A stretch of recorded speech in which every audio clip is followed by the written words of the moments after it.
투박하지만 정직하다. 비평을 비평하는 남자 서영석. 그가 바라본 세상. 사설과 칼럼을 통해 오늘을 짚어본다. 서영석의 라디오 비평.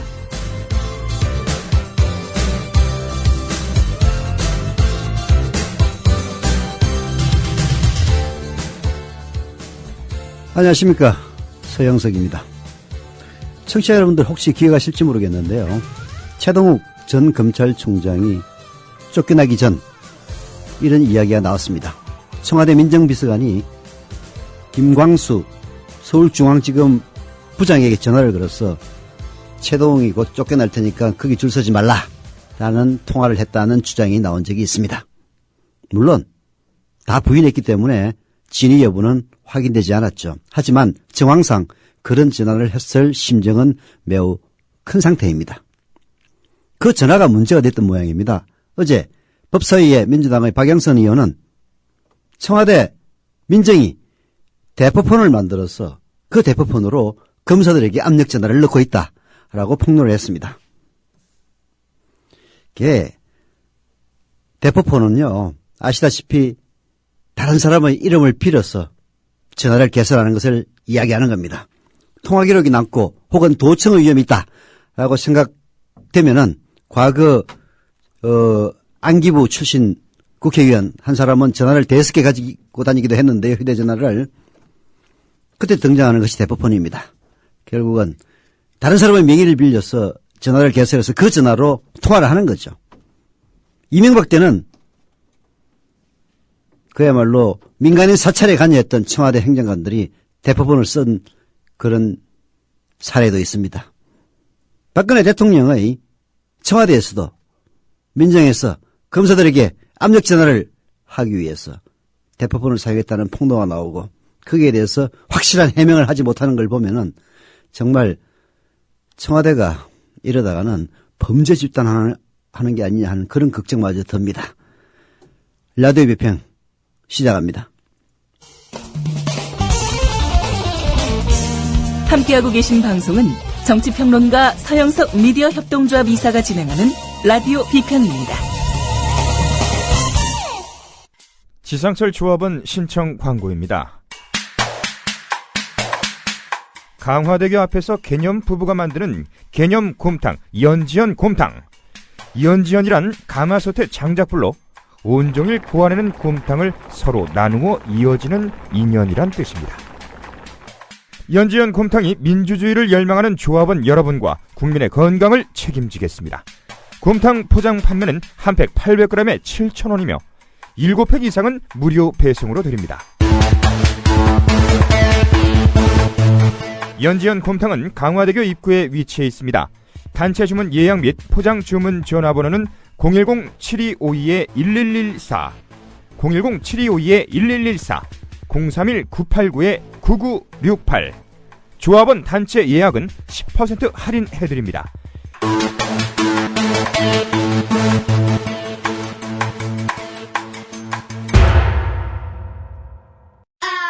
여우처럼 쇼핑하자 폭스마켓. 국민TV 손목시계 출시. 깔끔하고 선물용으로 좋은 골드 디자인. 고 김대중 대통령 국민의 정부 청와대 시계와 동일한 모델로 판매금의 30%가 미디어 협동조합의 기부금으로 쓰입니다. 국민TV와 함께하는 참 좋은 쇼핑몰 폭스마켓. 문의는 1566-5476. 검색창에 폭스마켓을 입력하세요. 폭스마켓.co.kr. 잉글리시 공부해. 집에서 하루에 20분 원어민 선생님과 마주보고 잉글리시 공부해. INGLISH 잉글리시. 대한민국 화상영어 잉글리시. 화상영어 잉글리시가 이제 4천만 국민 모두의 영어 말하기 고민을 해결합니다. 문의전화 1688-0546, 1688-영어4U. 국제품질 인증 ISO 9001을 획득한 화상영어 잉글리시가 국민TV 청취자분들께는 10% 특별 할인 혜택을 드립니다. 네, 새누리당 김진태 의원, 박근혜 대통령의 사랑을 듬뿍 받는 것 같습니다. 서유럽 순방의 특별수행원 자격으로 동행을 하고 있는데요. 그 김진태 새누리당 의원이 파리에서 박근혜는 합법적인 대통령이 아닙니다라는 플래카드를 내걸고 시위를 벌인 교민들을 상대로 협박 공갈을 퍼부었습니다. 이번에 파리에서 시위한 사람들 그 대가를 톡톡히 치르도록 하겠다라고 얘기를 했다는 겁니다. 정말 이런 사람이 대한민국의 국회의원이라는 것 자체가 수치스럽습니다. 시위하는 것은 그야말로 헌법상의 자유입니다. 박근혜 대통령을 대통령으로 인정하느냐 인정하지 않느냐 그건 국민들 자유입니다. 물론 법적으로 아무리 국민들 일부가 박근혜 대통령을 대통령으로 인정하지 않는다 손 치더라도 박근혜 대통령의 헌법적 권리가 훼손되는 건 아닙니다. 백악관 앞에 가서도 파리의 엘리제궁 앞에 가도 보면은 항상 당시 집권자들을 반대하고 널 대통령으로 인정할 수 없어, 널 총리로 인정할 수 없어 라는 식의 플래카드 들고 오는 사람 있습니다. 거기에 대해서 국민들 손에 표로 뽑힌 국회의원이 대가를 치르도록 하겠다라는 식의 망발을 퍼붓는 그런 국회의원이 있는 나라 없습니다. 대한민국은 그야말로 아프리카만도 못한 그런 나라로 만든 사람이 바로 김진태입니다. 이런 사람이 국회의원이라는 것 자체가 정말 수치스러워요. 그렇다면 김진태가 그렇게 얘기했던 그 파리에서 무슨 일이 있었는지 청취자 여러분들 아십니까? 파리에서 작가 생활을 하고 있는 목수정 씨가 오늘 경향신문에 기고한 내용을 보면 기가 찹니다. 정말 대한민국 언론들 다 쓱 빠졌어요. 이런 내용을 보도한 곳 한 군데도 없습니다. 청와대 출입기자들 정신 차려야 돼요. 박근혜 대통령을 수행해서 물론 보수신문 기자들이야 알고도 모르는 척 했을 수 있지만은 경향신문이나 한겨레신문 기자들은 봤을 것 아닙니까? 그런데 작가가 파리에 거주하는 작가가 이런 거를 쓸 때까지 전혀 그런 사실을 모르게 했다는 것 자체가 정말 언론의 수치 아닙니까? 대한민국 언론들 반성해야 돼요. 목수정 작가의 파리통신 파리 온 한국 대통령 무엇을 얻었나 소개해드립니다. 지난주 한국 대통령이 프랑스를 방문했다. 2박 3일의 짧은 일정으로 찾아온 한국의 국가 원수를 맞이하는 프랑스의 태도는 뜨겁지 않았다. 인터뷰는 르 피가로의 한국 주재원이 유럽 방문 직전 했던 것이 전부였고 극소수의 언론만이 한국 대통령의 방부를 언급하고 있었다. 간략한 개인사와 함께 대부분 언론이 하나같이 지적하고 있는 사항은 부정선거 스캔들, 경제지 레제코는 국정원의 트위터로 흙탕물을 튀긴 한국 대통령이란 제목으로 국정원, 군의 조직적 개입뿐 아니라 국정원 수사팀에서 제외됐고 수사 압력을 받았다고 폭로한 윤석열 검사의 이야기까지 상세히 다뤘다. 네, 대한민국 언론들은 박근혜 대통령이 외국만 나가면 한복 이야기만 합니다. 뭐 한복 입고 영국에서 내리다가 차에서 자빠졌는데 그걸 또 보도하지 말아달라고 청와대 그 홍보팀에서 기자들에게 업소했다는 그런 소식까지 있더라고요. 대통령이 한복을 입고 가다가 넘어질 수도 있는 겁니다.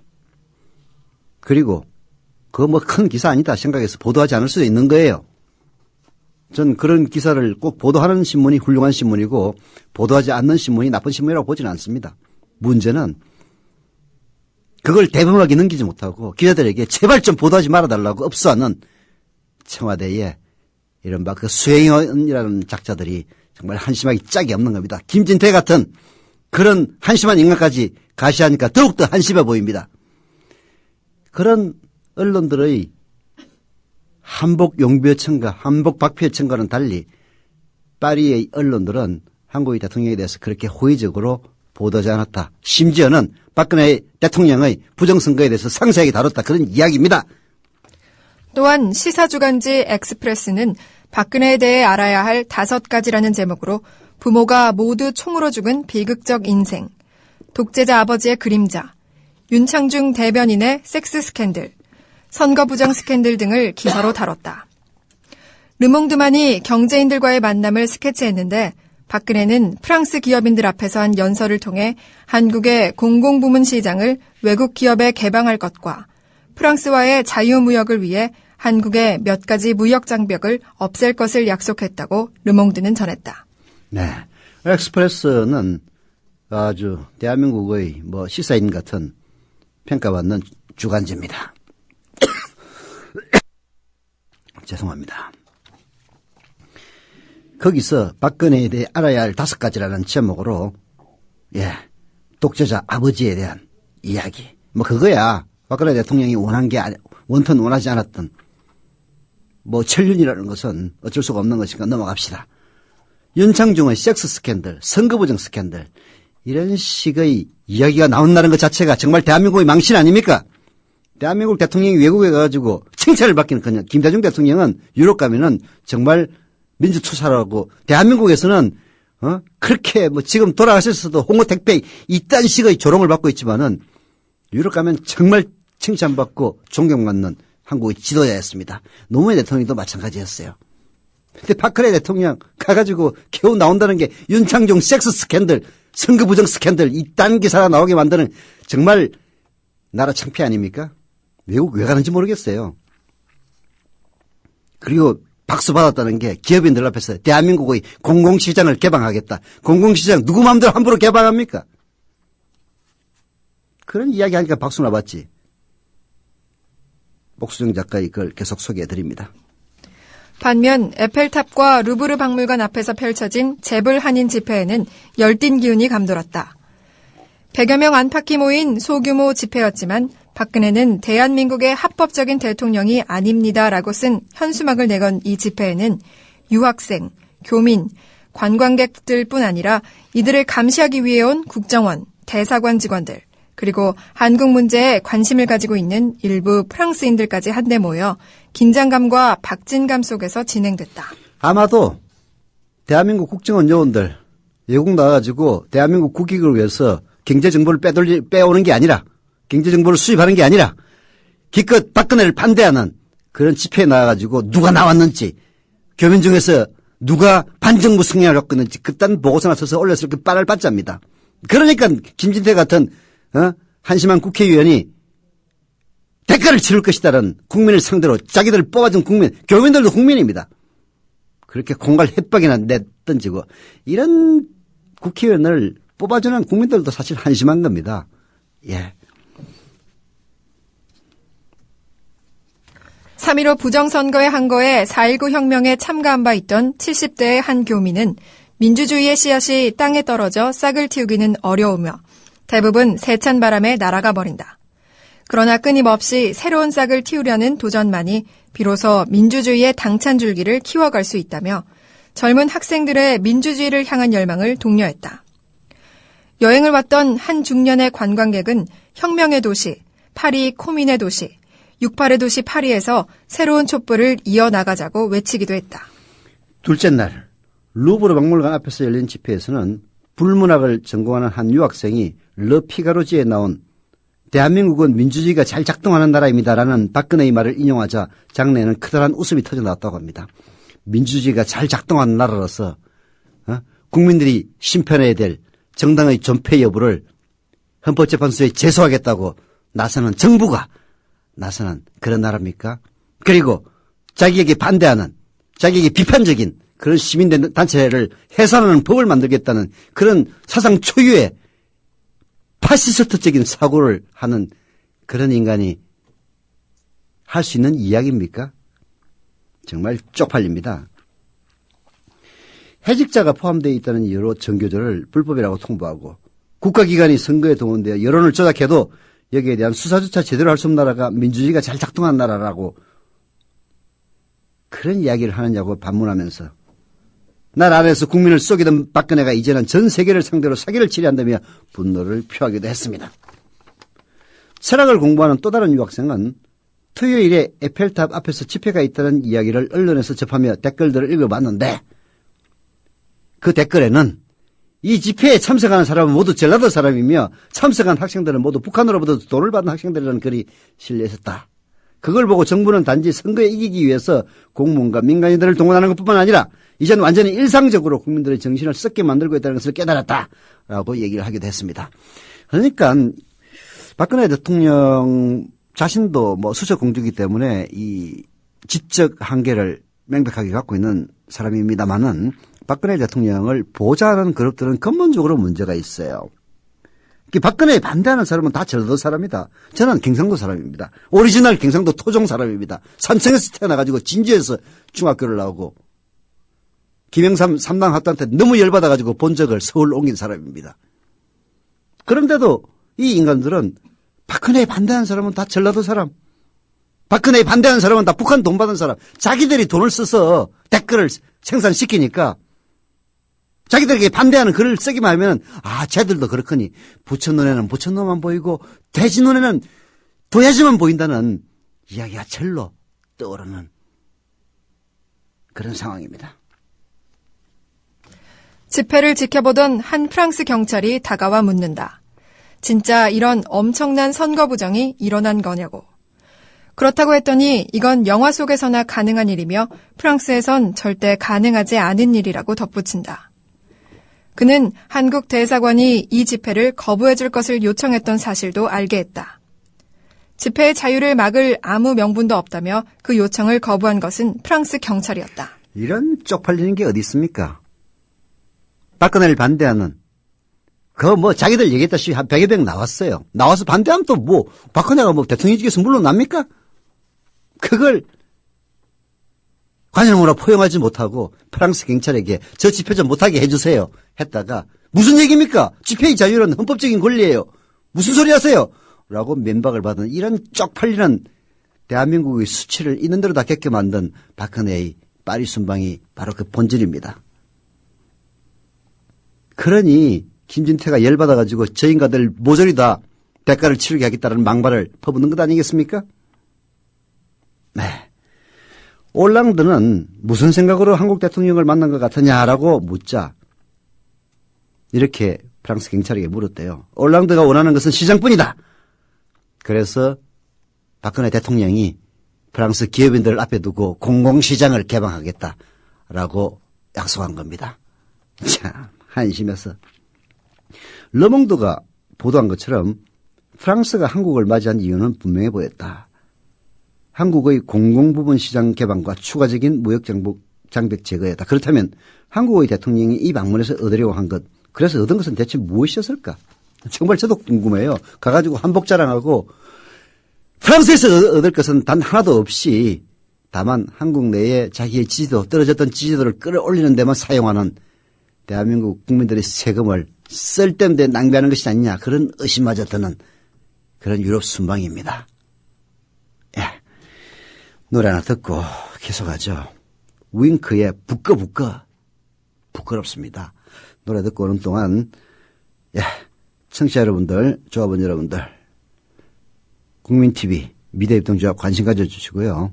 주변에서 물어봐서 괜찮다 싶으면은 조합원 가입해 주시기를 부탁을 드립니다. 노래 나갑니다.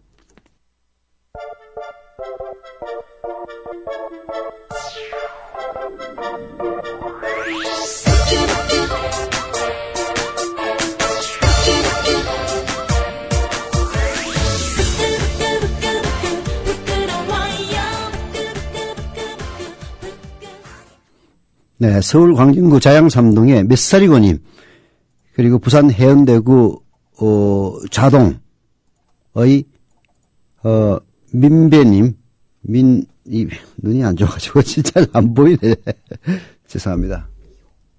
미호님, 그리고 전주시 완산구 효자동의 하연마마님, 조합원가에 감사드립니다. 그리고 또 전북 전주시 완산구 효자동의 하영이님, 조합원 가입 감사드리고요. 전북 전주시 완산구 효자동의 연서님, 조합원 가입 감사드립니다. 아마 형제나 자매 혹은 이런 관계인 것 같네요.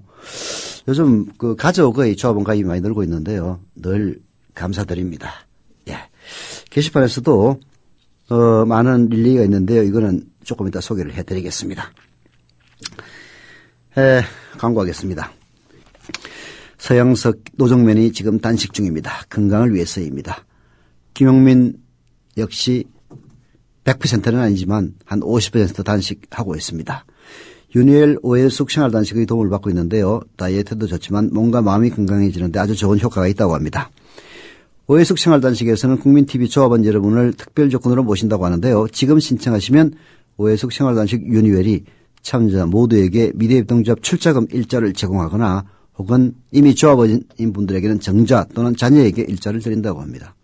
국민TV 로고가 있는 700ml짜리 보온병도 선물로 드린다고 하는데요. 문의 전화는 043-285-8575, 043-285-8575로 연락하시든지 일가 후에는 010-2013-8575, 010-2013-8575, 2013년 빨리 치료한다는 그런 뜻이라고 합니다.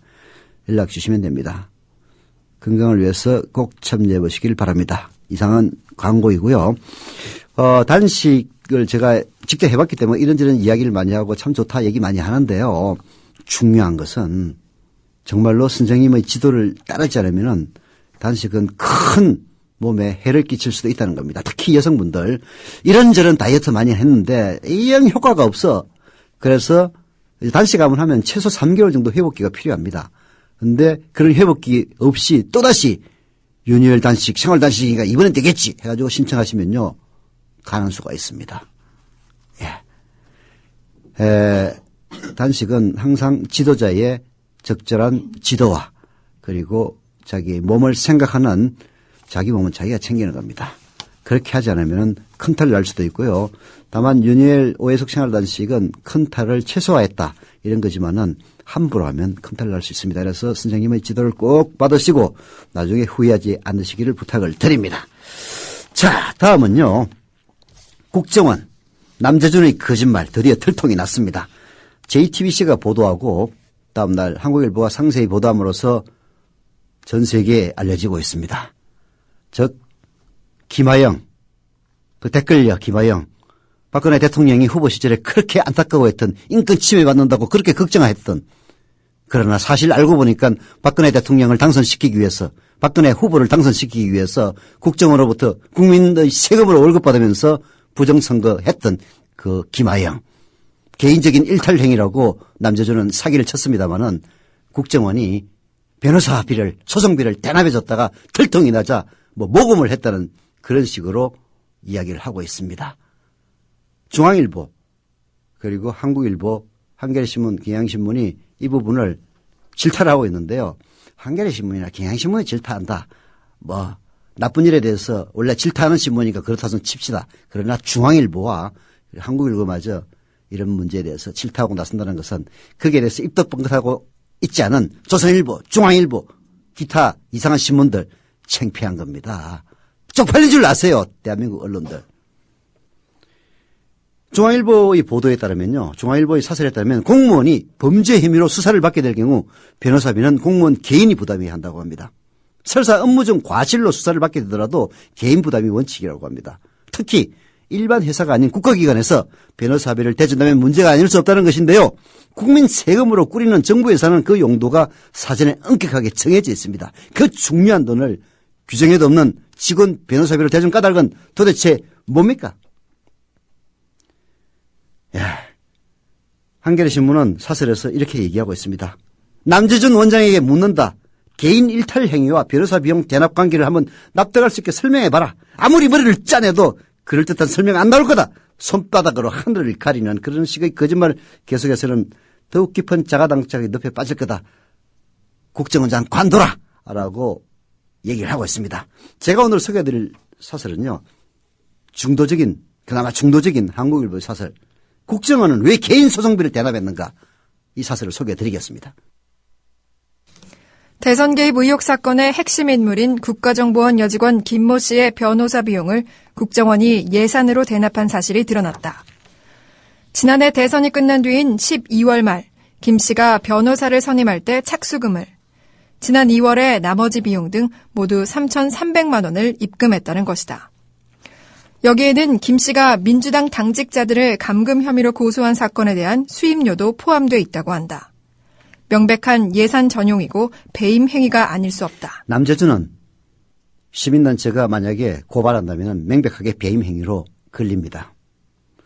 남재준은 지난 4일 국회 국정감사에서 대선 개입 사건을 개인적 일탈 행위라고 규정을 했습니다. 설마 변호사 비용 대납한 게 들통날이라고 생각을 못했겠죠. 그래서 개인적인 일탈이다. 뭐 일탈이라는 말 어려운 말 쓰는데요. 그냥 개인이 박근혜를 좋아해가지고 그런 댓글 단 것뿐이다.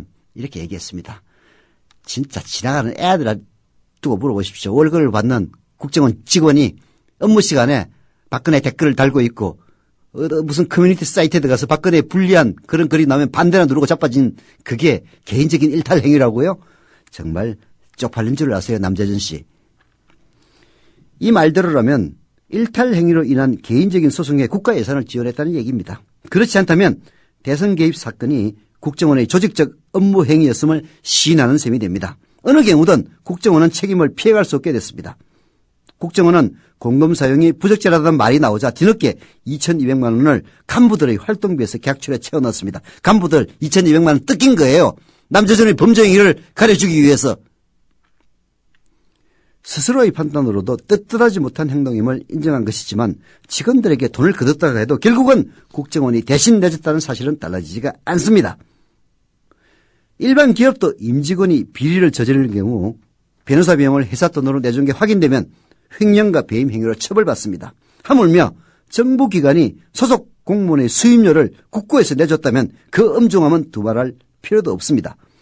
총리실의 민간인 불법 사찰 사건 때도 증거인멸 과정을 주도했다고 폭로한 장진수 전 총리실 주무관의 변호사 비용을 청와대가 대줬다는 의혹이 제기됐었습니다. 당시 공개된 녹취록에서 청와대 행정관은 비용 문제는 직접 당신은 이명박이를 얘기합니다. 이명박이 정리하신다니 자네는 소송 준비만 열심히 하면 된다라고 말했다고 합니다. 참, 이명박 정권 그리고 박근혜 정권 이명박근혜 아니라고 할까 봐서 이렇게 똑같습니까? 국민들은 왜 정부기관의 불법 행위와 관련된 소송 비용으로 세금을 써야 하는지 납득하지 못한다. 국정원은 대납 이유와 경위를 소상하게 국민 앞에 밝혀야 한다. 뿐만 아니라 법원에서 김 씨의 유죄가 확정되면 구상권을 행사해 예산을 채워놓도록 해야 한다. 그래야 이런 황당한 일이 더 이상 재발되는 사태를 막을 수 있다. 네. 국민 세금으로 꾸리는 정부 예산, 그 용도가 사전에 엄격하게 정해져 있습니다. 그 돈으로 변호사 비용을 댄 것, 그조차도 말이 안 되는 것이지만은 그 돈으로 박근혜를 당선시키고 문재인을 낙선시키기 위해서 불법 부정선거 운동을 한 그런 공무원들에게 세금으로 월급을 주고 심지어는 알바 비용까지 세금으로 대주고 그리고 국고에서 지원한 수십억 원의 돈으로 이른바 보수단체, 보수를 받는 단체라서 보수단체인지 모르겠습니다만은 거기서 댓글 활동을 벌였다는 거 그리고 강연 활동을 벌였다는 거 이건 정말 국기문란 사건인 겁니다. 그런 범죄 행위는 그 무엇으로도 덮을 수가 없고 용서될 수 없는 겁니다. 국정원장 명심하십시오. 노래 하나 듣고 계속하겠습니다. 동방신기의 왜 듣고 오는 동안 여러분들 청취자분들의 조합원 가입 독려드립니다. 옆에 한번 물어보세요. 국민TV, 미디어협동조합 이런 엄청난 이야기를 하고 있는 이 언론 도대체 뭐하는 곳인가. 지금 지상파 KBS, MBC, 이명박이가 장악해서 박근혜 대통령에게 갖다 바친 그런 방송 들으시는 분들 저희 방송 들으면 정말 깜짝 놀라실 겁니다. 그러나 지금 제가 잘못된 게 아니라 KBS, MBC가 잘못된 겁니다. 노래 듣고 오겠습니다.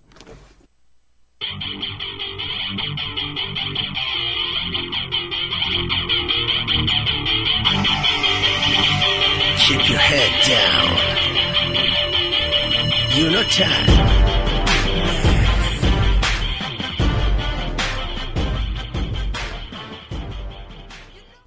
네, 그새 조합원 가입해 주신 착한 나라님 감사드립니다. 울산 북구 달천동의 울산 근로자님 역시 조합원 가입 감사드립니다. 17번 국도님이 청취자 게시판에서 조합원 가입했다고 올려주셨네요. 감사드립니다. 그리고 브레이브 하트님도 조합원 가입 완료했다고 올려주셨습니다. 역시 감사드립니다. 여러분들 조합원 가입 이런 것들이 결국은 정말 진정으로 독립적이고 공정한 언론의 탄생을 보게 될 겁니다. 지금은 박근혜 정권의 잘못된 점을 비판하고 있습니다만은 정권이 바뀌어서 야당이 집권한다 하더라도 역시 마찬가지일 겁니다. 저희들은 권력과 항상 멀리하면서 권력을 비판하고 그리고 항상 국민과 함께하는 공정방송이 되어갈 겁니다. 저번까지 그덕 감사드립니다. 멘트 광고하겠습니다. 이는 광고입니다. 미디어협동조합과 업무 제휴를 맺은 업체 우리라이프 상조의 광고입니다. 언제 닥칠지 모르는 가족과의 이별에 대비해서 상조 서비스가 바쁜 현대인들에게 보험과 같이 꼭 필요한 것이 되었는데요. 국민TV와 제휴를 맺은 상조 서비스 업체가 있습니다. 바로 우리라이프 상조입니다. 우리라이프 상조에 가입하시면 납입금의 10%를 매달 국민TV에 후원한다고 합니다. 1600-3267, 1600-3267 미디어협동조합 국민TV와 함께하는 곳 인터넷에 우리라이프 상조로 검색하시면 됩니다. 이상한 광고고요. 상조 광고 굉장히 많이 합니다. 근데 사고도 많이 납니다. 그래서 상조 사고를 막기 위해서 이제는 상조 회원들이 내는 회비의 40%를 반드시 적립하게 되어 있습니다. 내년부터는 50%로 올린다고 합니다. 우리라이프 상조 생긴 지 얼마 안 된 상조회사인데요. 뭐 이게 믿을 수 있는 상조의 회사인지 저는 잘 모릅니다. 하지만 언제 세무조사 받을지도 모르는 그런 위험을 무릅쓰고 국민TV 미디어협동조합에 수천만 원대의 광고료를 지불하고 업무 제휴 협약을 맺는 그런 업체라면 최소한 회원들에게 사기치는 그런 업체가 아니리라고 믿고 있습니다. 그러나 가입하고 돈을 내는 것은 청취자 여러분들 본인입니다. 상조가 필요해서 가입하시겠다면 제가 권유를 합니다마는 항상 꼼꼼하게 따져보시고 가입하시길 부탁드립니다. 자, 이번에는 국민TV 일주일에 한 번 하는 진짜 안보로 인기를 끌고 있는 디펜스 21 플러스의 김종대 편집장. 도청보다도 심각한 자발적 식민성이라는 칼럼을 썼는데요. 소개해드립니다. 미국 국가안보국이 한국을 주요 정보 수집 대상으로 분류하고 도 감청을 포함한 무차별적인 정보 수집 활동을 해왔다고 외신이 폭로했다. 언론 보도를 종합하면 미국은 자국의 이익에 반하는 한국의 외교, 안보, 통상 정책의 출현 가능성을 예의주시했던 것으로 보인다. 이 때문에 한국의 최고위급 정책 결정자를 감시했는데 그 과정에서 불법적인 도 감청을 자행했을 개연성이 높다. 도 감청하니까 생각나는 게 있습니다. 미국 대사관이 박정희의 청와대를 도청한 적이 있습니다. 박정희는 너무나 화가 나서 미 대사관을 도청하라고 시켰습니다. 그래서 카트가 그때 방한했어요. 거기서 아마 박정희가 카트에게 도청하느냐고. 그래도 그때 박정희는 배알이라도 있었습니다. 따지기라도 했어요. 카트는 대사관이 도청된다는 사실을 알고 부글부글 끓으면서 대사관에 들어가지 않고 대통령의 관용차로 서울 시내를 뺑뺑 돌면서 박정희를 욕했다고 합니다. 물론 이 이야기는 미국이 어떻게 동아시아를 지배했는가라는 제목으로 책을 쓴 일본 외교관의 책에 나오는 이야기입니다. 믿거나 말거나죠. 그러나 개연성이 매우 높은 이야기입니다. 그런데 저는 이 이야기를 듣고 요즘 미국이 대한민국을 도청해? 도청할 이유가 없는데? 가만히 있어도 정보 갖다 주는 인간들이 그냥 천지빛깔인데 뭐하러 도청을 해? 라고 생각을 했는데 김종대 편집장도 역시 마찬가지였던 모양입니다. 그러나 필자에게는 미국이 공연한 수고를 한 것이 아닌지 의문이 든다. 굳이 엄청난 첨단 장비와 막대한 예산을 쏟아부어 한국을 감시하지 않아도 한국에는 자발적으로 미국의 정보를 가져다 바치는 사람들이 부지기수다. 미 정보기관 요원으로 한국에 파견되어 있는 한 관리는 재임 기간 중 한국 국방부, 합참, 방위사업청 관계자들이 수시로 찾아와 자신이 속한 조직의 문제점을 까발리고 상관에 대한 험담까지 늘어놓는 데 대해 깜짝 놀란 적이 많았다고 회고한다. 그런가 하면 정치적 야심가들이 청와대와 대통령에 대한 정보를 미국 대사관에 제공하는 사례도 부지기수다. 거물급 정치인들이 자신과 관련된 정치 현안에 대해 미 대사관을 찾아가 설명하는 것도 이제는 관례화되었다. 가만히 있어도 정보를 갖다 바치는데 왜 도청을 했느냐. 이런 의문인 것이죠. 김종대 편집장은 계속합니다. 3년 전에 위키리크스가 폭로한 외교 전문만 봐도 한국에는 자발적인 미국의 정보원이 널려 있다는 사실이 확인된다. 2008년 11월 13일자 외교전문은 박근혜 대통령도 2002년 김정일 북한 국방위원장을 만나 나눈 대화를 캐슬린 스티븐스 미 대사와 오찬을 함께하면서 상세히 소개한 것으로 기록하고 있다. 그러니까 박근혜 대통령마저 대통령 당선되기 전에 김정일과 만난 이야기를 미국 대사관에게 전부 다 보고를 했던 겁니다. 이런 마당에 최고위급 인사들마저 자기들이 했던 일들을 다 보고하는 마당에 뭘 도청을 합니까? 이유는 있어요. 근데 그 나중에 얘기를 하기로 하고 김종대 편집장의 이야기를 계속 들어봅시다. 재작년에는 한국 공군이 미국 전투기의 센서 장비인 타이거아이를 무단으로 분해했다는 제보가 미 대사관에 접수됐다. 이후 미 정부는 대규모 감시단을 한국에 파견했고 한국의 방산보안 정책을 미국에 유리하게 바꾸도록 압력을 가했으며 성공했다. 이 사건은 한국군 내부의 정보 제공자, 즉 밀고자와 한국계 미군 장교의 합작품이었다. 네. 미국의 정보를 제공하는 밀고자들에게 조국은 두 개입니다. 이들은 자신이 태어난 나라뿐만 아니라 동맹국에 대한 이중의 충성이 바로 덕목이죠. 이런 정보 제공자들이 국회, 국방부, 외교부, 군부대 방위산업청에 덕실거린다고 합니다. 미국이 없으면 당장 우리나라가 망한다고 믿기 때문에 이중 충성, 즉 미국과 한국에 동시에 충성하는 데 대한 양심의 가책이란 없습니다. 국회 국정감사장에서 국방부 정보본부장이라고 하는 육사 37기 박지만의 동기생 중장이 미국이 없이 남북한이 1대1로 싸우면 진다라고 했습니다. 그에게 미국이란 단순한 동맹국 그 이상의 존재입니다. 여기에 바로 미국에 대한 의존성을 넘어서는 자발적인 식민성이 도사리고 있습니다. 그런데도 왜 미국이 이런 번거로운 도감청을 할까요? 결국은 믿지 못하기 때문입니다. 박근혜가 가서 보고를 하고 그 정보원들이 물어오는 정보도 믿지 못하기 때문에 결국은 도감청을 하는 것이다 라는 것이 김종대 편집장의 이야기입니다. 창피합니다. 라디오 비평 여기서 마칩니다.